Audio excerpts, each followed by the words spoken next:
దేశంలోని రాష్ట్రాలు తీవ్ర అప్పుల ఊబిలో కూరుకుపోతున్నాయని, గత దశాబ్ద కాలంలో వాటి రుణభారం ఏకంగా మూడింతలు పెరిగిందని controller and auditor general CAG తీవ్ర ఆందోళన వ్యక్తం చేసింది. ఈ మేరకు తొలిసారి విడుదల చేసిన దశాబ్ద విశ్లేషణ నివేదికలో కీలక విషయాలను వెల్లడించింది. రాష్ట్రాల ఆర్థిక పరిస్థితిపై కాగ్ చేసిన ఈ వ్యాఖ్యలు దేశవ్యాప్తంగా చర్చనీయాంశంగా మారాయి.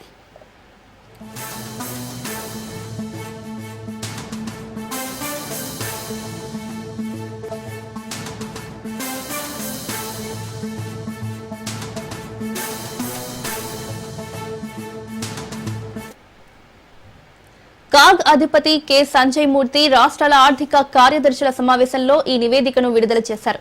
దీని ప్రకారం 2013-14 ఆర్థిక సంవత్సరంలో 28 రాష్ట్రాల మొత్తం అప్పులు 17,57,000 కోట్లుగా ఉండగా 2022-23 నాటికి అది 59,60,000 కోట్లకు చేరింది. అంటే 10 ఏళ్లలోని రాష్ట్రాల అప్పులు 3.3 రెట్లకు పైగా పెరిగాయని నివేదిక స్పష్టం చేసింది. దీంతో రాష్ట్రాల బడ్జెట్లో సింహభాగం వడ్డీలు, రుణాల చెల్లింపులకే సరిపోతుందని పేర్కొంది.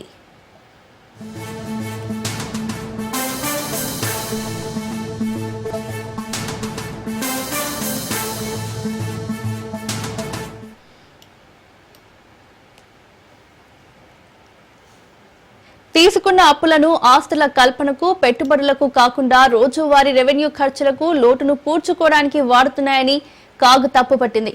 ఆర్థిక నిర్వహణలో పాటించాల్సిన గోల్డెన్ రూల్ ను ప్రభుత్వాలు ఉల్లంఘిస్తున్నాయని తెలిపింది. ఆంధ్రప్రదేశ్, పంజాబ్, పశ్చిమ బెంగాల్, కేరళ, తమిళనాడు సహా 11 రాష్ట్రాలు ఈ విధంగా రుణాలను పక్కదారి పట్టిస్తున్నాయని పేర్కొంది. ఏపీలో నికర రుణాల్లో కేవలం 26% మూలధన వ్యయానికి వెచ్చిస్తున్నట్లు నివేదికలో వెల్లడైంది.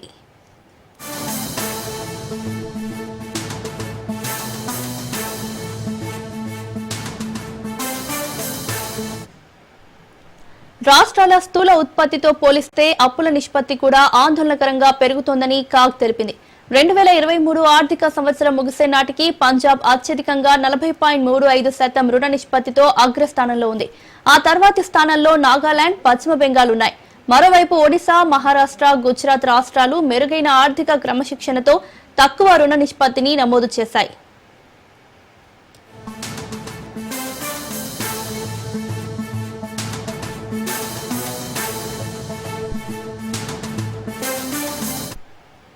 కాగ్ నివేదికపై కాంగ్రెస్ పార్టీ స్పందించింది. కేంద్ర ప్రభుత్వం నిర్బంధ సమాఖ్య వాదంతో రాష్ట్రాల ఆర్థిక స్వేచ్ఛను హరిస్తోందని ఆ పార్టీ ప్రధాన కార్యదర్శి రణ్దీప్ సూర్జేవాలా ఆరోపించారు. రాష్ట్రాలను మున్సిపాలిటీల స్థాయికి కేంద్రం దిగజార్చుతోందని విమర్శించారు. జీఎస్టీ, సెస్, ఏకపక్ష సుంకాలతో రాష్ట్రాల ఆదాయానికి గండి కొడుతున్నారని, దీనివల్లే అవి అప్పుల పాలవుతున్నాయని ఆయన ఆందోళన వ్యక్తం చేశారు. ఇక ఇదే అంశానికి సంబంధించి మరింత సమాచారం మా రిపోర్టర్ సైదులు అందిస్తారు. సైదులు చెప్పండి. రాష్ట్రాలు తీవ్ర అప్పుల ఊబిలో కూరుకుపోతున్నాయని, గత దశాబ్ద కాలంలో వాటి రుణభారం ఏకంగా 3 ఇంతలు పెరిగిందని కాగ్ తీవ్ర ఆందోళన వ్యక్తం చేసింది. ఈ మేరకు తొలిసారి విడుదల చేసిన దశాబ్ద విశ్లేషణ నివేదికలో కీలక విషయాలను వెల్లడించింది. రాష్ట్రాల ఆర్థిక పరిస్థితిపై కాగ్ చేసిన ఈ వ్యాఖ్యలు దేశవ్యాప్తంగా చర్చనీయాంశంగా మారాయి. ఎందుకంటే కొన్ని రాష్ట్రాలు చేసినటువంటి అప్పులకు వడ్డీలు కట్టడమే సరిపోతుందని చెప్పేసి కూడా తీవ్ర ఆందోళన వ్యక్తం చేసింది కాగ్.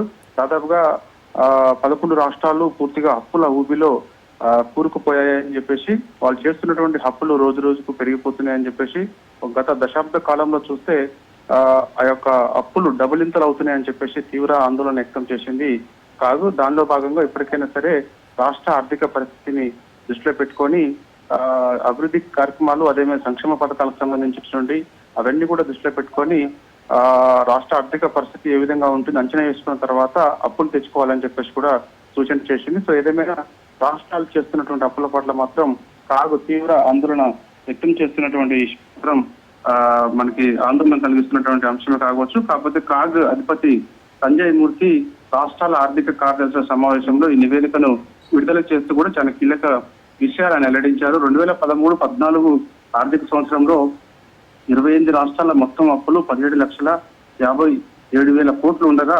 2022-2023 నాటికి అది 59,60,000 కోట్లకు చేరిందని చెప్పేసి ఆయన తీవ్ర ఆందోళన వ్యక్తం చేశారు. 10 ఏళ్లలోనే రాష్ట్రాల అప్పులు దాదాపుగా 3.3 రేట్లకు పైగా పెరిగాయని చెప్పేసి కూడా ఆ నివేదికలో స్పష్టం చేయడం జరిగింది. దీంతో రాష్ట్రాల బడ్జెట్ లో సింహభాగం వడ్డీలు, రుణాలు చెల్లింపులకే సరిపోతుందని చెప్పేసి కూడా ఆయన ఆందోళన వ్యక్తం చేశారు.